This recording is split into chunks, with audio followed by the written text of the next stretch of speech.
What's up, fight fans? Welcome to Mr. Mustache MMA News, and today I have a question for you guys. But before we get into it, don't forget to hit the like and subscribe button to continue getting more MMA content by yours truly. All right, guys, getting right into it. Is Khamzat Chimaev ducking Paulo Costa in the middleweight division? And here's kind of why I think so. And this kind of is a little bit of an old question, but it seems to be that there's a little bit of steam cooking here with what Khamzat and Paulo's next move is going to be. And it seems to be like they might be a matchup. But I have a haunting suspicion that Khamzat is going to do whatever he can to stay in the welterweight division, at least for now. Right now, you have Paulo. Well, okay, let's start from the beginning, right? UFC 278, in the lead up to it, there was a video that surfaced where Khamzat and his boys kind of walked up on Paulo Costa and Jake Shields. It was kind of them two just kind of training on one side of an octagon, not in the octagon, but outside. And you had Khamzat and his boys kind of coming up from the other end of the octagon and talking a bunch of shit. Paulo didn't flinch for a second. Jake almost didn't flinch for a second. You can kind of see Jake's face like, all right, like, I got his back. But it was kind of unexpected, but Paulo didn't even flinch for a second. He was ready to go right then and there. And you kind of saw in Khamzat's eyes, he was really just there to kind of promote his own fight and kind of just talk some shit. I don't think he expected Paulo to be as game as he was, and I think that kind of intimidated him. And it made him think twice. And since then, you've kind of heard things about their matchup happening, but nothing's happened.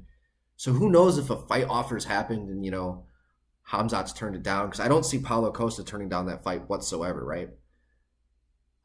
And you kind of with the evidence before the Gilbert Burns fight, Khamzat almost had like this mystical fighter aura behind him. He almost still kind of does, but Gilbert took a lot of that down and kind of exposed him in a sense where he is just a man. He's not like this weird Greek god figure.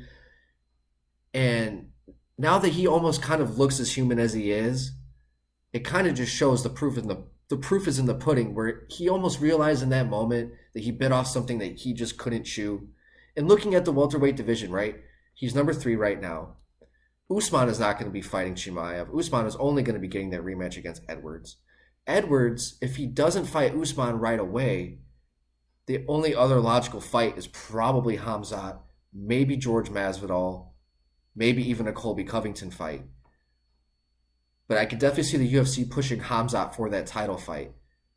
And then if you have Khamzat back at 85, I mean, if you really look realistically, yes, he is a title contender. But the top 6, I don't think he's beating. I don't think he's beating Izzy. I think Izzy stylistically is his best opportunity for a title shot. But I don't think that he's beating Robert Whittaker. I don't think he's beating Marvin Vettori. I don't think he's beating Paulo Costa.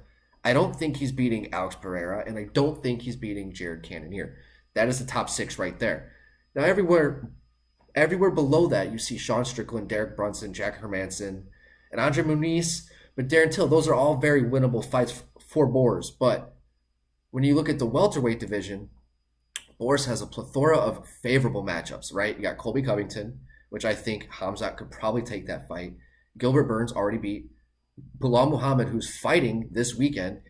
I can definitely see Bilal Muhammad calling out a Khamzat Chimaev if he gets the victory. You have a George Masvidal. You have a Wonderboy Thompson. I don't think Wonderboy wants that fight at all. And Wonderboy has even said out loud that he wants a striker to fight. So he's probably going to be fighting Kevin Holland. Oh, yeah, well, duh, he is fighting Kevin Holland. I'm retarded. A Sean Brady. So, I mean, he has a plethora of favorable matchups that can happen. Like if Sean Brady wins against Muhammad this Saturday, I'm so excited about this. This just kind of just gets my whole thing just going here. If you have Sean Brady, if he beats Bilal Muhammad this Saturday, you can definitely see a 12-0 and a 16-0 matchup.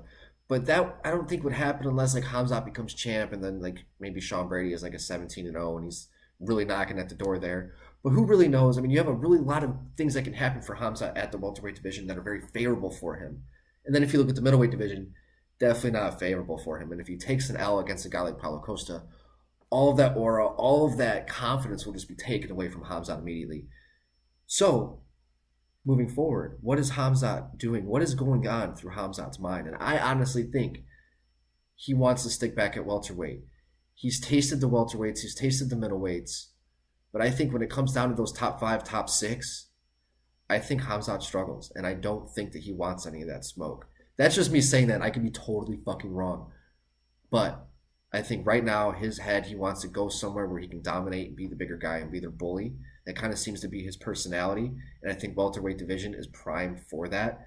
And I think that he can kind of do what he wants down there, at least when it comes to like almost the entire division. I mean, he has every single matchup there is very favorable. You have Shavkat and Sean Brady, who are two really top level undefeated prospects that I can definitely see in the realm of beating a Khamzat Chimaev, because we really haven't seen what they're capable of, especially against top five talent. So I'm really excited to see what those guys are going to do moving forward. I would already like to see a Shavkat versus a Khamzat. I've already said that before in previous videos. But moving forward, I think welterweight division is the perfect division for him, and I think that he's going to do everything in his power to stay out of the middleweight division. And that's why I think that I wouldn't say that he's ducking Paulo Costa. I would say that he's ducking middleweights in general.